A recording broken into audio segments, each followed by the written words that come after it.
lovelies. Welcome to your new moon in Aries tarot reading. My name is Natasha, also known as Nurse Natasha. If you're new here, welcome. If you're old here, welcome back.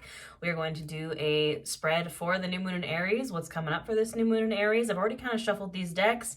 The Ace of Pentacles at the bottom of the deck, a new offer coming in. Pentacles is physical, material, wealth, abundance. Definitely got some new coin coming in. We love to see it. But I'm going to talk about the new moon in Aries while I give these decks a little zhuzh, and we're going to see what's happening for this new moon. The new moon in Aries is on the March 21st. This is immediately after Ostara, the spring equinox. So the entire vibe of this new moon is new beginnings. Aries season is the beginning of the astrological new year. So if you've been feeling like the past 3 months since we started the new year, like January, just has been a lot of false starts, not really getting off the ground. That's probably why. I know I have felt that way. But this is finally going to be the new beginning, the fresh start that we have been kind of looking for. Pisces is the last sign on the zodiac wheel. I'm a Pisces. And Aries is the first. So this is the astrological new year. This new moon, I actually thought was going to be a new moon in Pisces because it's literally 1 degree Aries. It's the moon literally shifts from Pisces to Aries the second this new moon happens. And I was excited because I was like, "Wait, new moon in Pisces. We get 2." No, we actually get two new moons in Aries, one right after another. So this one and the next month will also be a new moon in Aries and a solar eclipse. So this new moon is kind of like the fresh start, and then the next new moon is like, get your stuff together, you know, like, yeah, like the fire under your butt kind of vibes. But this new moon is like the fresh start, the new beginning. Aries in the tarot rules the Emperor, big boss energy, making big boss moves. He is a leader, he is an influencer, it's the divine masculine. It is, again, regardless of gender, it's just the embodiment of fire energy, of getting stuff done, of big boss energy. Aries rules the solar plexus chakra in the body, which is our chakra of personal power, of confidence, all that jazz. In the like physical body, Aries actually rules the face, the head, the skull. Yeah, but this Aries energy is definitely very fiery. We know new moons are about setting intentions, setting goals, and this is the one that you should be using for those intentions and goal settings and doing new stuff. The affirmation that I have written down for my yoga class, because I also teach yoga for all the new moon and full moons, you can find it out here on YouTube, is kind of a fill in the blank affirmation or intention that says, if nothing was impossible or limited, I would blank. That's what I want you to focus on for this new moon in Aries. Fill in the blank. If nothing was impossible or limited, I would blank. New beginnings, fresh starts, rebirth. Again, with Ostara, the spring equinox, it is all about rebirth, my friends. It is new beginnings, fresh starts. I'm very excited for it. I wish it was new moon in Pisces, but I also really like Aries energy, so, you know. All right, I think I've judge these decks as much as I can. We're going with the Rider-Waite Tarot and then Visions in Liminal Space Oracle deck. And look who's at the bottom of the deck, 6 of Swords. Moving on, getting in a boat, moving on to calmer shores. Could be traveling. I know I'm traveling. I'm actually filming this early because for the new moon in Aries and Ostara, I will be hosting my Witchcraft and Wellness Retreat in Salem. And then straight from Salem, I'm going to North Carolina and then coming back. Lots of travel, but Swords is the suit of the mind, of the intellect. So this, I think, is moving on mentally. If you have felt that you've been kind of held back from those new beginnings because of limiting beliefs, because of memories or things in your mind, we're moving on. Moving on from it, which we love to see it. So what do we need to hear for this new moon in Aries? What are the vibes? Exactly. I said, what are the vibes for this new moon in Aries? What have I been saying? The first card to come out is the Fool. Fresh starts, new beginnings, leaps of faith. This is the start of the tarot. This is card 0. The entire major arcana is the Fool's journey, kind of like the hero's journey. And the minor arcana is like the smaller things that happen. Major arcana is like the major life events, but the Fool is the start. You can see he's about to walk off a cliff here. There's a little white doggy right next to him. He has his knapsack. He has a flower in his hand, the sun. And he's about to start on a new adventure. The Fool is, to me, I make a lot of pop culture references when it comes to tarot, is Bilbo Baggins going on an adventure in The Hobbit and then going on an adventure again, you know, in The Lord of the Rings, like he's going on kind of his last adventure. That's the Fool energy, starting new adventures. And it came out with the Ace of Swords. Again, new starts, new beginnings. The aces are the first cards in every suit. And the Ace of Swords can be a new way of thinking. I think even if you may be restarting like an old journey, it feels fresh, it feels new because you're going about it in a different way mentally. You have a different mindset behind the new journey. If you've been thinking about starting a new journey, I'm telling you, now is the time. You should absolutely be starting something new. And again, it doesn't mean like revamping your whole life. It could just be, again, a new way of thinking. It could just be restarting something old in a fresh way.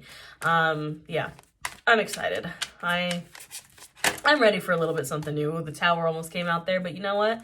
Sometimes we got to embody that tower energy. Sometimes we need to be the tower, right? When we're feeling stuck or we're feeling like we're not moving, we feel like we're not having new beginnings. Sometimes you got to embody that energy. Ew. So many cards flew out. Yep, Two of Swords. That's kind of, I feel like, what's holding us back is the inability to make a decision. The inability to, we feel like we can't move forward because we're like, well, which direction do I go? Anything else we need to hear with that? Two of Swords. All right. Two of Swords. You can see here this person, blindfolded, has two swords, crossroads energy, you know, not sure which direction to go.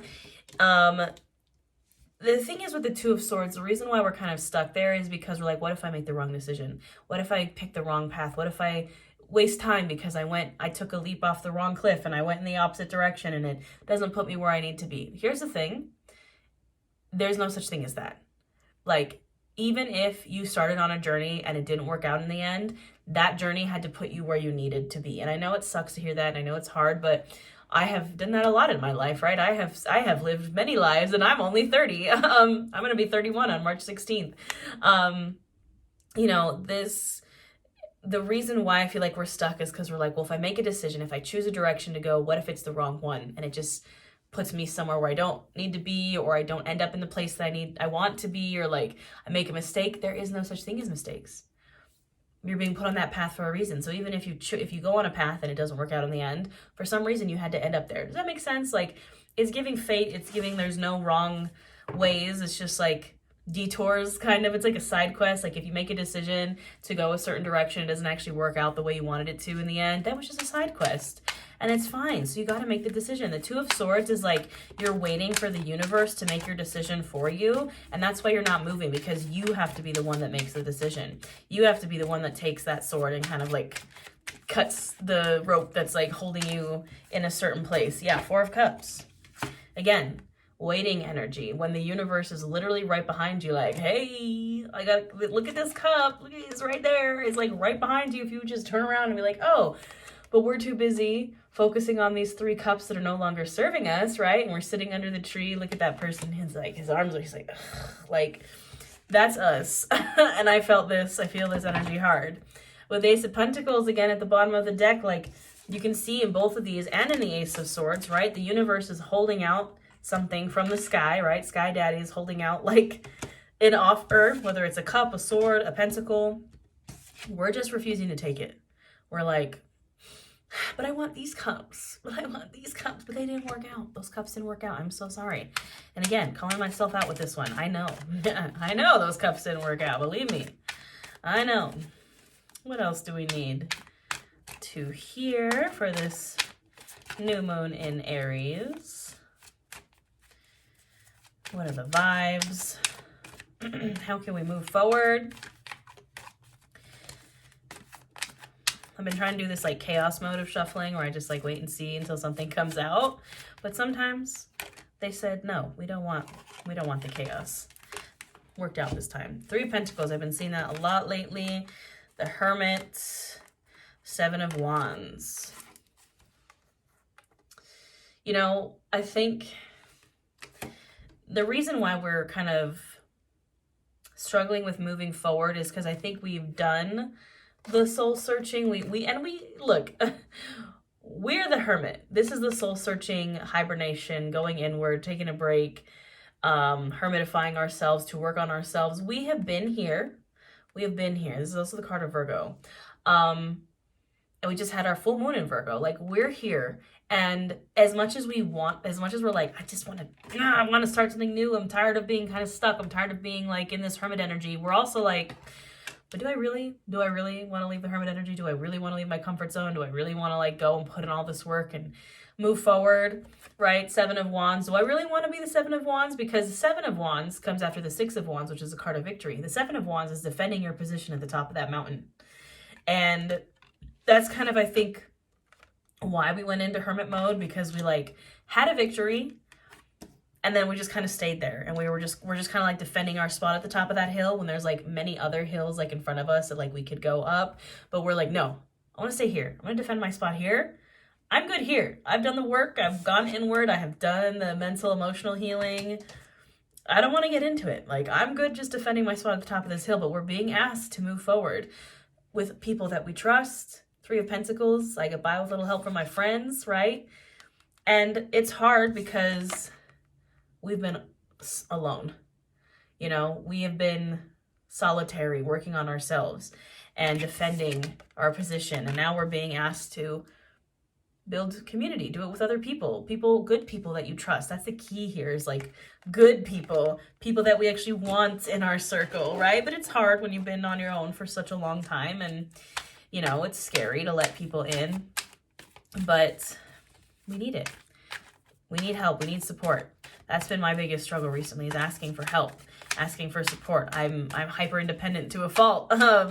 And you know, I think that's what we're being asked, is like, stop it. Stop being so independent. You can be independent and also ask for help, right? It doesn't take away your independence. It doesn't take away your strength.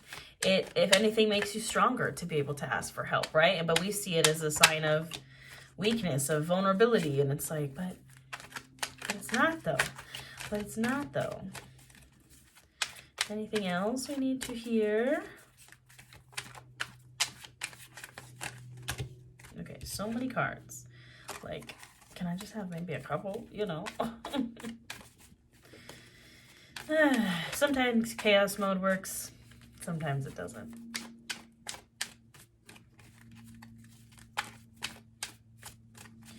All right, fine. Do it the old-fashioned way. Of course. I'm like, do it the old-fashioned way. Ooh, the tower.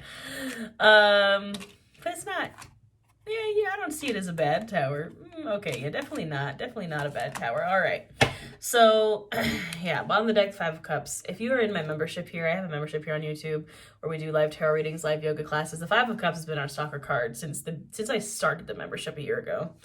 Yeah, grief, sadness, again, crying over those spilled cups, and we have two full cups behind us. But it's more intense than the Four of Cups. The Four of Cups is more of us just being like stubborn. This one is like, the reason why we're hung up on those cups is because it was a loss. We lost something, and it, you know, it was hard. But we have two other cups coming in. Page of Cups, Ace of Cups, with that tower came out. These two cards. Also, the Four of Wands. Like, these are great things.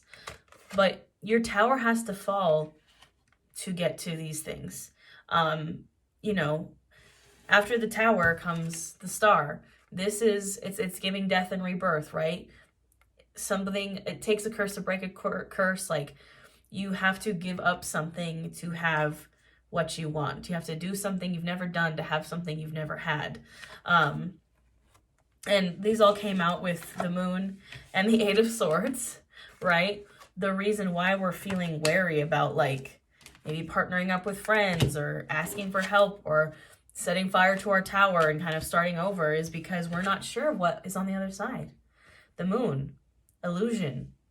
It's not clear, right? It's very like, ooh, like, we can kind of see what might be on the other side, but we're like, no, I don't know, because it's not clear. I don't know what awaits me on the other side. There's some mystery, you know. It's any kind of risk you take, you don't know what's going to be on the other side. You don't know what's going to happen. But this is a self-imposed mental prison, Eight of Swords. Like, it's okay to not know what's on the other side, but what we're telling ourselves is like worst case scenario, right? Eight of Swords. We're like, nope, it's not going to work out. It's going to be terrible. Catastrophe. Like, what if, again, what if I make the wrong decision? What if? My dad, who is passed, he had this saying that when I would catastrophize and be in like the what ifs and be what if this, what if that, what if this, he would say, Natasha, what if worms had machine guns? Where would birds be? And it's ridiculous, right? But the point is it's ridiculous. Your what ifs are ridiculous. Like, you're what ifing the worst case scenario that like probably won't even happen. That like there's like a 0.1% chance of worms ever getting machine guns, right? So these what ifs are ridiculous. And when my dad used to say that to me, it's ridiculous enough to make you be like, what did you just say? And then you realize like how ridiculous you're being with your what ifs, right? Because on the other side of that tower is love, is connection, is stability, is foundation, is home, hearth, wealth, like partnership, all the good things, new offers of emotion, again, new relationships. Four of Wands is like one of my most favorite cards. Celebration, building a home with someone, could be marriage. There's so many good things on the other side of this tower, which, you know, the tower is scary, like, I'm not gonna lie. But sometimes we have to be the tower so the tower doesn't come and get us. But we're just stuck in this uncertain energy. But I promise you, good things are on the other side of that tower. Good things are on the other side of that rebirth, my friends. What else do we need to hear? Ooh, that card completely flipped around. Absolutely. Reason to live juice. That's what we need to kind of get us through all this, is finding what gives you reason to live. What makes your life happy and enjoyable? Because if we're just so focused on the work and like the kind of the healing is even like is a lot of work, right? You have to find something that's like just brings you joy. You only do it because it brings you joy. You're not doing it because you want to be productive. You're not doing it because you want to work. You're doing it only because it brings you joy. Like, it's like, for me, my reason to live juice is like my car. I love my car. I'm a car bro. Look, my dream car sit in my garage, and like it brings me so much joy.